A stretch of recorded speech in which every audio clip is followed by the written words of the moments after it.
მიჭირს სიტყვის ხმა და მე მინდა დავიწყო მადლობით. მადლობა ორ ქვეყანას, თურქეთსა და საქართველოს და იმ დიდ მრავალმილიონიან ქვეყანას, რომელიც აძლევს საშუალებას იქ მცხოვრებ ეთნიკურ ქართველებს, რომ შეინარჩუნონ ქართული ენა, ქართული ადათი, ქართული ტრადიციები და აი ასე ბრწყინვალედ წარმოადგინონ თავიანთი ყოფა და ის ეროვნული იდენტობა, რაც დღემდე შეუნახავთ აი ამ იქ მცხოვრებ ქართველებს.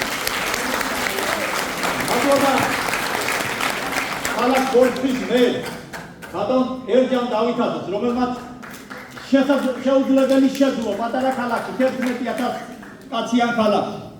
მადლობა ჩვენს ხასან ტადოს, რომელმაც რომ არა ის ბატონ ერჯანი ამას ვერ განახორციელებდა. მადლობა ამ ლამაზ გოგონებს, აი ამ ინსტრუმენტის გამკლებ წარმომადგენლებს, რომელმაც აი ეს გაბი ლამაზებს თუმცა ჯერ არ ვამთავრებ და რაც თავარია, მადლობა ბათუმის შოთა რუსთაველის სახელმწიფო უნივერსიტეტს, მის რექტორს ბატონ ტიტი აროშიძეს, რომ არა უნივერსიტეტის მხარდაჭერა ჩვენ ამას ვერ განვახორციელებდით და მინდა ეხლა სცენაზე ვთხოვ ბატონ ტიტეს მისამნებისა და პატარა საჩუქრების გადაფასება.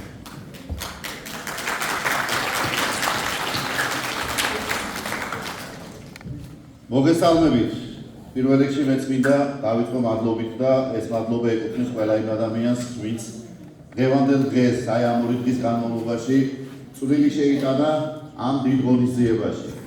ემოციები მართლა ძალიან დიდია და ვერ გამოხატავს სიტყვებით იმ ემოციებს, რაც დღეს აი ამ ფოლკლორულ საღამოზე ვნახეთ. ალბათ ნებისმიერი დიდი მუსიკალური ცენტრი იქნებოდა თანახმა და დიდი სურვილი ექნებოდა თუ ესეთი კონცერტი გამართულიყო მასთან, მაგრამ ჩვენ ბედნიერი ვართ, რომ ესეთი კონცერტი სწორედ ის ფოლკლორი, რომელიც ქართულ ძაღლს, ქართულ სივრს აახმოვანებს, დღეს ჩვენთან შედგა და ამისთვის ძალიან დიდი მადლობა პირველ რიგში ნიკო ბერძენიშვილის ინსტიტუტს, ბატონ როინ დიდი მადლობა.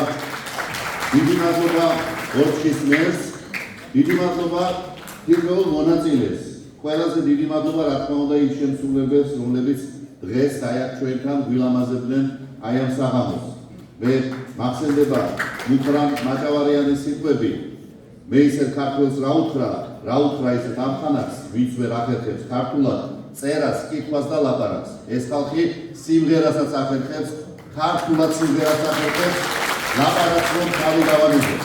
და მინდა მომოს ბატონმა ერეკლემ ძალიან სწორი ბრძანა, როცა თქვა რომ ეს მხოლოდ გეოგრაფიული საზღვრებია და გეოგრაფიული სახელწოდებებია, თურქეთი, ფერეიდანი, საქართველო, მაგრამ ყველაზე დიდი ნაწილი ალბათ იმ ჯიშიანი, იმ ზარღვიანი ქართველებისა სწორედ იქ ცხოვრობს და უსურვებ თითოეულ ქართველს, უსურვებ ესე მიმოფანტულ ქართველებს, რომ ყველას გადაებიჯებინოს იმ სისარტყელასთვის და საქართველოში დაბრუნებულების.